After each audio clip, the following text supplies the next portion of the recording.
नमस्कार, मैं उसानी और आप देख रहे हैं डे न्यूज। खबरों की शुरुआत करने से पहले आइए एक नजर डालते हैं उन खबरों पर जो बनी है आज की सुर्खियां।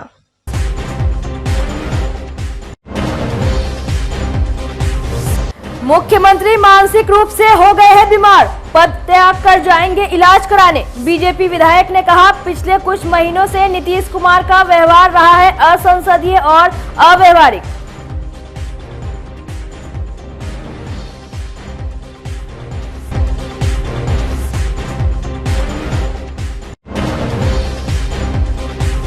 तिरहुत क्षेत्र के नए आईजी शिवदीप लांडे ने किया पदभार ग्रहण, अपराध पर नियंत्रण को बताई प्राथमिकता।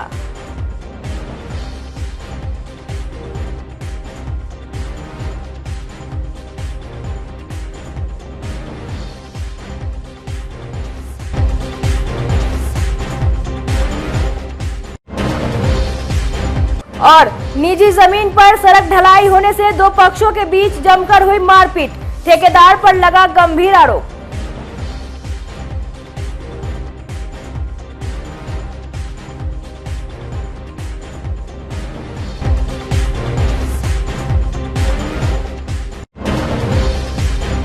तो ये थी आज की सुर्खियां और अब खबरें विस्तार से। पूर्व मंत्री भाजपा विधायक रामसूरत राय ने मुख्यमंत्री नीतीश कुमार को लेकर बड़ी बात कह दी है। उन्होंने कहा कि नीतीश कुमार मानसिक रूप से बीमार हो गए हैं, वे किसी भी समय सत्ता को त्याग कर इलाज के लिए जा सकते हैं। भाजपा नेता ने कहा कि पिछले कुछ महीनों में मुख्यमंत्री की हरकतें अव्यवहारिक और असंसदीय रही है, इसलिए यह कहने में गुरेज नहीं है कि एक बीमार आदमी राज्य को नहीं चला सकता। उन्होंने कहा कि जल्द ही इसका प्रमाण जनता दल यू के विधायकों के पाला बदलने से मिल जाएगा। पूर्व मंत्री ने केंद्र सरकार से बिहार में राष्ट्रपति शासन लगाने की मांग की है। रामसूरत राय ने कहा कि नीतीश कुमार के लिए भाजपा का दरवाजा बंद है और पार्टी बिहार में अपने बूते भाजपा का मुख्यमंत्री बनाने के लिए चुनावी रण में जाने को तैयार है। भाजपा पर राम जन्मभूमि के नाम पर वोट बैंक बनाने के तेजस्वी यादव के आरोप पर पूर्व मंत्री ने कहा कि उन्हें हिंदू वोट बैंक की इतनी ही फिक्र है तो वह भी कृष्ण जन्मभूमि पर भगवान कृष्ण का भव्य मंदिर का निर्माण करवाएं और भगवान कृष्ण के नाम पर वोट बैंक तैयार करें। स्पष्ट शब्दों में मैं बता देना चाहता हूं कि बिहार की जो अस्थिरता बनी हुई है, क्योंकि हमारे बिहार के मुखिया नीतीश कुमार जी मानसिक रूप से बीमार हो चुके हैं और बीमार लोग राज्य नहीं चला सकते। तो इस परिस्थिति में हम लोग कयास लगाते हैं कि किसी वक्त भी वो इलाज के लिए बाहर जा सकते हैं और राष्ट्रपति शासन लग सकता है। और निश्चित तौर पे जिस तरीके से उनके जो कर्तव्य दिखाए जा रहे हैं सोशल मीडिया टीवी के माध्यम से आप देखते होंगे आए दिन, और बहुत सारे ऐसे चीज़ें जो बंद कमरे के अंदर होता है वो चीज़ें सोशल मीडिया और टीवी पर नहीं आता है। लेकिन आज किसी उद्घोषक के साथ किसी मल्यार्पण करने के समय में कहीं किसी को कहीं से मंच टिकट का अनाउंसमेंट कर देना, तो कहीं अभी आप देख रहे हैं कि उनके लोगों के द्वारा कर्पूरी जयंती को कैंसिल करा देना, कहीं गया के अंदर कार्यक्रम होना, इस तरह से मानसिक तौर पे संतुलन खो चुके हैं। और ऐसे अस्वस्थ मुख्यमंत्री बिहार में नहीं चाहिए, अब स्वस्थ मुख्यमंत्री चाहिए। बिहार की जनता और हमारे बीजेपी के कार्यकर्ता एनडीए के कार्यकर्ता कमर कस लिए हैं, बीजेपी का अपना मुख्यमंत्री हो, इसकी तैयारी में हम सब लोग लगे। क्या लगता है लोकसभा पार्टी के नेता कहते हैं कि बिहार के लिए हम लोग नीतीश जी को फिर से अपना लेंगे, बिहार के लिए नीतीश जी को फिर से अपना लेंगे? नहीं, नीतीश जी को अपनाने से पहले उनको इलाज कराना होगा। अगर स्वस्थ होके आएंगे तो पार्टी विचार करेगी, लेकिन पार्टी के अंदर दरवाजा बंद है। पार्टी विचार कर सकती है क्या? पार्टी तो पहले हमारे राष्ट्रीय अध्यक्ष जी ने, हमारे पूर्व राष्ट्रीय अध्यक्ष जी ने स्पष्ट शब्दों में कहा है कि वो दरवाजा बंद है, कभी नहीं खुलेगा। निश्चित तौर पे उनके लोग उनके पास नहीं रहेंगे, इस बात की गारंटी। क्या लगता है केंद्रीय चुनाव के साथ साथ राज्य के भी चुनाव संभव है क्या? मैं तो कहा कि मानसिक रूप से बीमार हो चुके हैं, वो किसी समय भी इस्तीफा दे सकते हैं, किसी समय भी सरकार को डिजल्व कर सकते हैं, किसी समय भी उनके विधायक छान पगहा तोड़ के कहीं भी भाग सकते हैं। तेजस्वी यादव ने एक बयान दिया है कि राम मंदिर को लेकर के राम खुद भगवान है, वो खुद से महल बना सकते हैं, भाजपा इसमें अपना पक्ष लेने का प्रयास न करे, क्या कहेंगे इसका? कभी उस राम मंदिर के योगदान में शब्द का भी कभी उपयोग उन्होंने किया है? उनका परिवार किया है क्या? वो हिंदू जरूर हैं, लेकिन वो हिंदू हैं जो कंस को मानने वाले हिंदू हैं। हम लोग कृष्ण को मानने वाले हैं। अगर इतनी ही बड़ी बात है, उनको लगता है कि भाजपा राम मंदिर बनवा के वोट बैंक बना रहा है, तो आप कृष्ण का मंदिर बनवा के वोट बैंक बना लीजिए। आप कृष्ण के वंशज अगर हैं तो आप कृष्ण की बात करें। कृष्ण हमारे थे, सबों के थे, पूरे विश्व के थे। आप अगर बात करते हैं राम जन्मभूमि की, तो भारतीय जनता पार्टी या संघ या विश्व हिंदू परिषद अगर नहीं होता तो आज ये संभव नहीं होता। सरकार और का भी हम आभार प्रकट करते हैं और सुप्रीम कोर्ट का भी आभार प्रकट करते हैं कि सनातनियों का मान सम्मान रखने का काम किए हैं और उन मुसलमानों को भी सम्मान मिला है। तो ये कोर्ट का जो आदेश है सर्वोपरि है। और लगता है कि राम जन्मभूमि से अगर बीजेपी का वोट बढ़ गया है तो अभी भी समय है, तो कृष्ण भूमि को भी तो बना ले, मस्जिद वहाँ मंदिर तोड़वा तो दे, मस्जिद तोड़वा तो दे अपना वहाँ, अगर इनमें है हिम्मत तो। तिरहुत रेंज के नए आईजी शिवदीप लांडे ने गुरुवार को अपना पदभार संभाल लिया।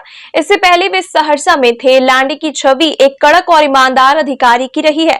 2006 बैच के आईपीएस अधिकारी शिवदीप बामन राव लांडे महाराष्ट्र के आलोक जिले के तालुका बालापुर के पालस गांव के रहने वाले हैं। बतौर एसपी उन्होंने पटना, अररिया, पूर्णिया और मुंगेर जिले में सेवा दी है। पटना मध्य क्षेत्र के एसपी रहते हुए काफी लोकप्रिय रहे। उन्होंने अपने करियर में कई अपराधियों पर सख्त कार्रवाई की। केंद्रीय प्रतिनियुक्ति पर जाने के बाद महाराष्ट्र पुलिस में डीसी बने। मुंबई के एंटी नारकोटिक्स सेल और क्राइम ब्रांच में भी सेवारत रहे। पदभार ग्रहण करने के बाद मुजफ्फरपुर के एसएसपी राकेश कुमार ने उन्हें बुके देकर स्वागत किया। इस दौरान कई बिंदुओं पर चर्चा की गई।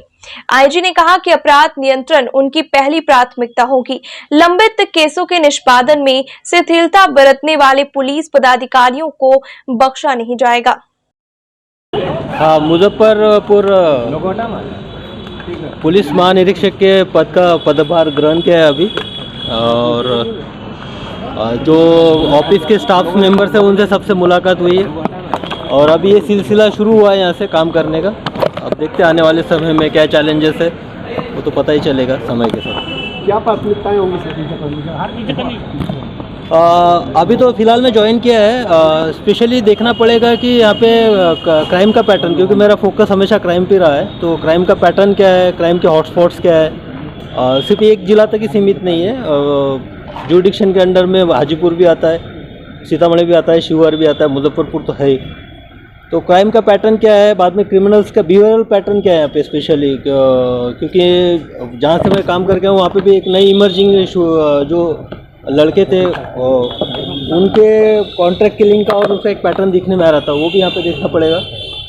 उसके साथ साथ जो क्रिमिनल का प्रीवियस हिस्ट्री यहाँ पे है वो भी देखना पड़ेगा कि प्रीवियस हिस्ट्री वाले क्रिमिनल जो कि ऑर्गेनाइज, क्योंकि यहाँ का ऑर्गेनाइज क्राइम का एक इतिहास रहा है, उससे संबंधित है क्या, उसका भी एक एनालिसिस होगा। तो प्राइमा फेसी यही है कि पहले तो हम एनालिसिस करेंगे। इसका एनालिसिस करने के बाद मेरे चारों जिला के एसपी के साथ डिस्कशन करेंगे और अभी मुजफ्फरपुर एसएसपी राकेश के साथ डिस्कशन हुआ ही है। तो ये एक प्राइमरी जो ब्रीफ आया उससे लगता है कि यहाँ पे जो अपराध नियंत्रित है और एसएसपी अपने तौर पे बहुत अच्छा काम कर रहे हैं। मैं एक बात क्लियर कर देना चाहता हूँ कि एसपी जो है, पुलिस अधीक्षक, एक संस्था है, एक इंस्टीट्यूशन है। उस इंस्टीट्यूशन को स्ट्रेंथन करने का मेरा यहाँ पे भूमिका रहेगी। जहाँ पे गाइडेंस की ज़रूरत है वहाँ गाइडेंस के तौर पे मैं रहूँगा, लेकिन जो लीडरशिप है, लीडरशिप यहाँ के चारों जिला के एसपी के अंतर्गत ही जो भी पुलिसिंग होगी उनके अंतर्गत होगी। मुजफ्फरपुर जिले में कोरोना के 3 नए संक्रमित मरीज मिलने के बाद जिले में कोरोना के एक्टिव मरीजों की संख्या बढ़कर 4 हो गई है। संक्रमित मरीजों में एक 12 वर्ष का बच्चा और 20 वर्ष की लड़की है। मुख्य चिकित्सा पदाधिकारी डॉक्टर चंद्रशेखर प्रसाद ने बताया कि 2 कटरा और 1 मीनापुर प्रखंड के तीनों सर्दी, खांसी और बुखार से पीड़ित थे। उन्होंने बताया कि तीनों को आइसोलेशन में रखकर मॉनिटरिंग की जा रही है। सभी की स्थिति ठीक है। जिले में कोरोना के 3 नए मरीज मिल जाने से स्वास्थ्य विभाग अलर्ट पर है। कोरोना के कुछ नए मामले हैं। कोरोना का नया मामला तो पहले आप लोग जानते हैं कि एक तो मुरौल में था आरटीपीसीआर पॉजिटिव, इधर 2 केस कटरा ब्लॉक में और 1 केस मीनापुर में आया है। कुल मिला के संख्या 4 हो गई है। लेकिन हमारे यहाँ आरटीपीसीआर की जांच हो रही है और सभी लोगों को एसओपी की तरह काम करने के लिए निर्देश दिया गया है। कल प्रधान सचिव महोदय का भी ये इंस्ट्रक्शन था कि इस पर निरंतर निगरानी की जाए और जांच की संख्या बढ़ाई जाए। सब लोगों को इस आलोक में इंस्ट्रक्शन दिया जा रहा है और निरंतर इस पर निगरानी की जा रही है। जो भी केसेस RT-PCR के मिले हैं उनको होम आइसोलेशन में रखा गया है। सभी प्रकार की दवाइयाँ और सुविधा उनको उपलब्ध की जा रही है और उन पर सतत निगरानी की जा रही है। एंटीजन टेस्ट नहीं हो पा रहा है। एंटीजन टेस्ट अब का निर्देशन नहीं है।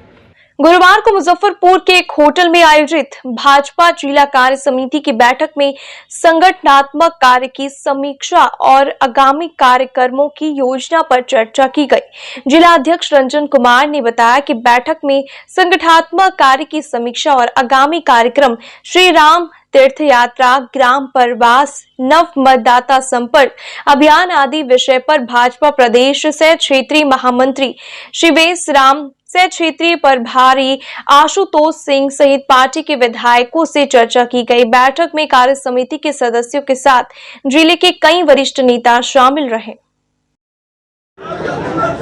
देखिए, आज भारतीय जनता पार्टी मुजफ्फरपुर की जिला बैठक थी। इस जिला बैठक में संगठनात्मक चर्चाएं हुई और किस प्रकार से 2024 को फतह करना है और साथ ही साथ विधानसभा को भी फतह करना है, इसकी कार्य योजना पर आपस में विचार हुआ, संवाद हुआ। आज इस बैठक में मुख्य रूप से हमारे भारतीय जनता पार्टी के इस जिले के क्षेत्रीय सह प्रभारी आशुतोष जी, जिला के प्रभारी श्रीमती नीलम सहनी जी, हमारे औराई के माननीय पूर्व विधायक पूर्व मंत्री रामसूरत जी रामसूरत जी, विधायक बेबी जी, रत्नेश जी, सभी लोग उपस्थित थे और सारे मंडल अध्यक्ष, जिला के प्रभारी पदाधिकारी, मोर्चे अध्यक्ष और जो भी हमारी कार्य समिति के लोग हैं इस लोग उपस्थित थे।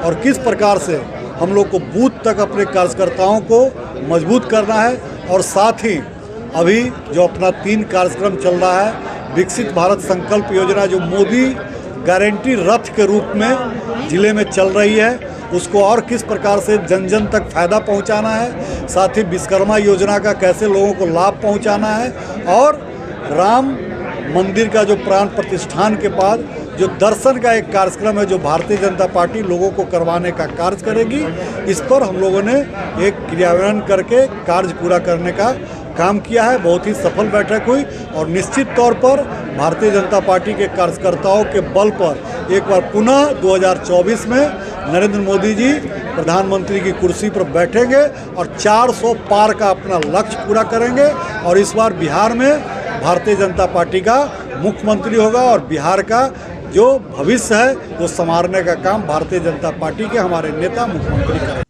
नियमित टीकाकरण को लेकर मुजफ्फरपुर सदर अस्पताल के जिला प्रतिरक्षण कार्यालय में ANM का 2 दिवसीय प्रशिक्षण गुरुवार से शुरू हो गया। शिविर का उद्घाटन मुख्य चिकित्सा अधिकारी डॉक्टर चंद्रशेखर प्रसाद ने किया। प्रशिक्षण के दौरान नियमित टीकाकरण से संबंधित बेसिक जानकारी, टीकाकरण के दौरान क्या क्या सावधानी बरतनी है, किन बच्चों को कौन कौन टीका दिया जाना है, ड्यू लिस्ट तैयार करने, डेटा अपलोड करने सहित कई महत्वपूर्ण जानकारी दी गई। डॉक्टर चंद्रशेखर प्रसाद ने कहा कि ANM को सिर्फ टीका देना ही नहीं बल्कि इसके अलावे कई कार्य करने होते हैं, जैसे ऐप पर रिपोर्ट अपलोड करना, सर्वे करना। जो अभिभावक बच्चे का टीकाकरण नहीं कराते हैं तो उन्हें कैसे जागरूक करना है। हाँ, पूरे जिला में जो नियमित टीकाकरण हो रहा है उससे संबंधित 2 दिवसीय प्रशिक्षण जिला प्रतिरक्षण कार्यालय में सब लोगों के साथ मिल करके उनको विधिवत दी जा रही है। क्योंकि तो बहुत पहले से चल रहा है, ये कार्यक्रम निरंतर चलता रहा है और चलता रहेगा ही, लेकिन इसका कुछ रिवीजन, कुछ अद्यतन करने की जो बात है उसके संबंधित लोगों को शेयर की जा रही है, उनके बारे में बताया जा रहा है। अगर कोई दुविधा है, किसी चीज़ की कोई कमी है या कोई जानकारी है तो ये शेयर किया जा रहा है स्टाफ लोगों के बीच से, जो 2 दिवस से चलेगा। मुजफ्फरपुर के बीबीगंज साकेतपुरी में निजी जमीन पर सड़क ढलाई करने को लेकर 2 पक्षों के बीच जमकर मारपीट हो गई। पुलिस के पहुंचने से पहले एक पक्ष मौके से भाग निकला। मोहल्ले के ही रहने वाले सत्येंद्र प्रसाद वर्मा का कहना है कि उनके 6 दूर पड़ती जमीन पर स्थानीय दबंग ठेकेदार सड़क की ढलाई करा रहे थे। रोकने पर उनके बेटे सतीश वर्मा के साथ पिस्टल का भय दिखाकर मारपीट की गई। सूचना पर पहुंची सदर थाने की पुलिस ने मामले की जांच शुरू कर दी है। अरे हम आए तो यहाँ पर मेरे ज़मीन पर रोड डाल रहा था, हम मना किए हैं तो उसी पर हमसे हाथापाई कर लिया है। हाँ, अब बंदूक भी रखे हुए था, बांस लेकर आया है और जब लोग आया है तो अपने घर तरफ भाग गया है। अच्छा, तो निजी ज़मीन में काहे डलवा रहे थे? पता नहीं काहे ढलवा रहा था। कब्जा करने का नियत था क्या? वो हमको तो लगता है वही था, इसीलिए ज़बरदस्ती ढाल रहा था। हम लोग कोई नहीं थे, हम लोग आए हैं तब रुकवाए हैं। पुलिस को सूचना दिए हैं? हाँ, पुलिस को एसएसपी सर को भी फ़ोन किए, वो नहीं पिकअप किए हैं। फिर सदर थाना को फ़ोन किया था तो लोग आया है। काम रुकवाए हैं? हाँ, काम रुकवाए लोग। मारपीट भी किया गया? हाँ, मारपीट भी किया हमसे। फायरिंग नहीं ना हुआ? नहीं। हमारा निजी ज़मीन में रोड बना रहा था, हम विरोध किए हैं तो हमारे लड़का को मारा है, हमको भी थप्पड़ से मारा है। कितना ज़मीन है? 6 धुर ज़मीन है। क्या हो रहा था? रोड बना रहा था। किससे पूछा गया था आपसे? नहीं। कौन सूचना दिया आपको? देखे थे अपने? हमारा बगले में घर, हम देख लिए हैं आके। ऐसा का है? रोड का है डलवाया जा? अब बरजोरी ज़बरदस्ती। कौन कर रहा था? शशि राय। क्या करा? कहा कि हम रोड ज़बरदस्ती बनाएंगे, तुम मना नहीं कर सकते हो। अरे डॉक्टर फ़ोन कर रहा है, डॉक्टर फ़ोन कर रहा था, बुला इधर है। मारपीट भी किया है? हाँ, मारपीट किया, हमारे लड़का को गंजी फाड़ दिया है, मारा है और हमको भी थप्पड़ चलाया। शशि राय क्या ठेकेदार है? नहीं, कुछ नहीं है, घर है इस जगह। क्या सूचना मिली थी? यहाँ पर लड़ाई झगड़ा कर रहा है आपस में आदमी सब। किस बात को लेकर? यही रोड के लेकर के तो आए हैं यहाँ, देखिए रहे हैं आप लोग भी। दोनों आदमी से बोले हैं कि जो बड़ाऊ के पास में जाने के लिए। अच्छा, तो बता रहे हैं मेरा निजी ज़मीन है, उसमें ज़मीन है। अब तो सर ये तो हम नहीं न कह सकते हैं, हमको तो जो कहे हैं तो अपना बड़ाऊ के पास में जाएंगे, कागज उगज दिखाएंगे दोनों आदमी। क्या जानकारी मिला था? जो यही विवाद हो रहा है, वह लड़ाई झगड़ा कर रहे हैं, जाके देखिए। मारपीट की बात आ रही है? हाँ, मारपीट की बात आ रही है। मुजफ्फरपुर में आए दिन लग रहे जाम की समस्या को देखते हुए नगर निगम ने एक बार फिर अतिक्रमण हटाओ अभियान शुरू कर दिया है। नगर आयुक्त के दिशा निर्देश का पालन करते हुए अधिकारियों ने गुरुवार को शहर के स्टेशन रोड, इमली चट्टी सहित कई मुख्य सड़क को अतिक्रमण से मुक्त कराया। कई दुकानदारों के सामान को जब्त कर लिया गया, कई लोगों को चालान भी काटा गया और कईयों को चेतावनी देकर छोड़ दिया गया। निगम के अधिकारियों की माने तो यह अभियान अभी जारी रहेगा। ये मुजफ्फरपुर शहर जो है वह जाम की समस्या से जूझ रहा है। पब्लिक जाम से त्राहिमाम है और मैक्सिमम सड़कों पर अतिक्रमणकारी जो है वह बालू, सीमेंट या दुकान का सामान रख कर, सड़क एक तो पूर्व से ही कम चौड़ी है, उसको और सामान रख के जाम कर देते हैं, जिससे यातायात की समस्या उत्पन्न हो रही है। इन सब चीज़ों को देखते हुए आम पब्लिक को जाम की समस्या से निजात दिलाने के लिए नगर आयुक्त महोदय के निर्देशानुसार अतिक्रमण हटाओ अभियान चल रहा है। इसके तहत जो भी अतिक्रमणकारी सड़क या नाला के अंश भाग का अतिक्रमण करते हैं, उनके सामानों को जब्त किया जाता है या उनसे जुर्माना की राशि लेकर उन्हें हिदायत देकर छोड़ दिया जाता है। कहाँ ये अतिक्रमण अभियान चला है?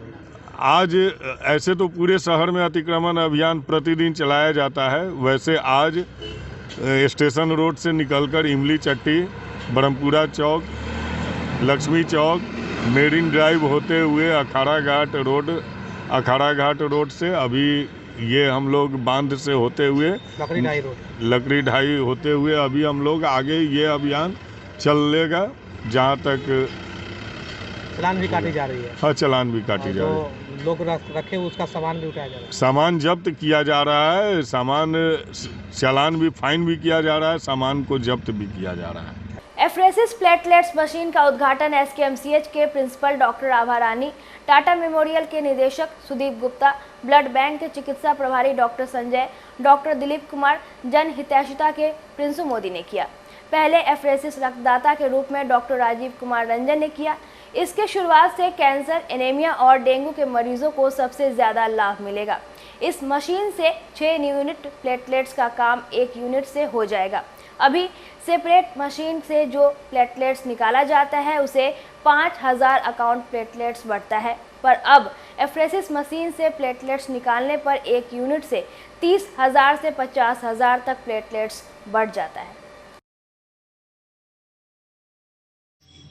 आज स्थानीय SKMCH में एफरेसिस मशीन का शुभारंभ किया गया।